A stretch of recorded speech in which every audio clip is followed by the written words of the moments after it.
ទស្សនិកជនជាទីមេត្រីសម្រាប់ព័ត៌មានជាបន្តទៅទៀតនេះដែរគឺក្រុមហ៊ុន One More Group បើកបង្ហាញជាផ្លូវការនៅរោងចក្រជាតិគុណភាពអន្តរជាតិនិងសម្ពោធផលិតផលថ្មីជាច្រើនមុខដើម្បីពង្រឹងឧត្តមភាពផលិតកម្មខ្មែរលើឆាកអន្តរជាតិ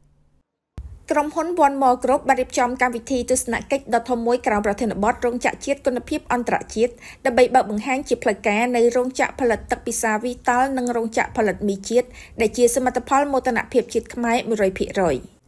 ក្នុងឱកាសដ៏វិសេសវិសាលនេះលោកជំទាវចឹងសុគន្ធាវីនាយិកាប្រតិបត្តិក្រុមហ៊ុន One More Group បានមានប្រសាសន៍ដោយក្តីមោទនភាពថា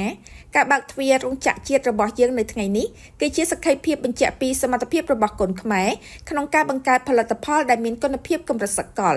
គោលដៅចម្បងរបស់យើងមិនត្រឹមតែជាការផលិតដើម្បីអាជីវកម្មប៉ុណ្ណោះទេប៉ុន្តែគឺដើម្បីនាំយកនៅមោទនភាពជាតិនិងស្តង់ដារសុខុមាលភាពខ្ពស់បំផុតជូនដល់ប្រជាជនកម្ពុជាគ្រប់រូបយើងនឹងបន្តវិនិយោគលើបច្ចេកវិទ្យានិងនវានុវត្តន៍ដើម្បីធានាថាគ្រប់ផលិតផលរបស់ One More Group គឺជាជម្រើសទី1ដែលឆ្លុះបញ្ចាំងពីភាពជោគជ័យនិងទំនុកចិត្តក្នុងដំណើរទស្សនកិច្ចលើផ្ទៃដីវិសាលភាពជាង10ហិកតាភ្ញៀវកិត្តិយសបានឃើញផ្ទាល់ភ្នែកនៅខ្សែសង្វាក់ផលិតកម្មដ៏ទំនើបដែលនាំចូលពីសហភាពអឺរ៉ុបអាល្លឺម៉ង់និងអ៊ីតាលី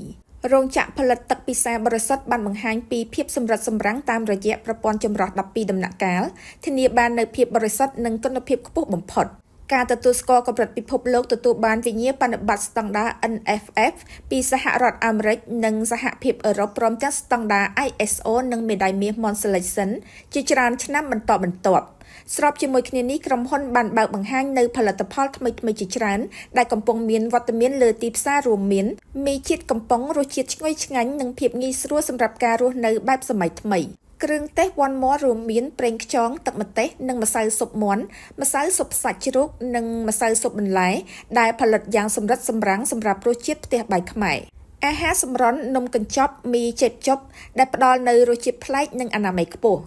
តាមរយៈពាក្យស្លោកគ្រប់ដំណក់ឆ្លុះបញ្ចាំងពីភាពជោគជ័យក្រុមហ៊ុន One More Group ក៏បានពង្រឹងសកម្មភាពមនុស្សធម៌តាមរយៈមូលនិធិ25រៀលដើម្បីបន្តជួយដល់វិស័យអប់រំសុខាភិបាលនិងបរិស្ថានក្នុងសង្គមជាតិជាកិច្ចតបស្នងដល់ដៃគូអាជីវកម្មក្រុមហ៊ុនក៏បានរៀបចំពិធីលាងសាយភាយនិងការចាប់រង្វាន់មហាសាលនៅរថយន្តទំនើបចំនួន2គ្រឿងដើម្បីអបអរសាទរនៅមហាជោគជ័យដែលសម្រេចបានរួមគ្នា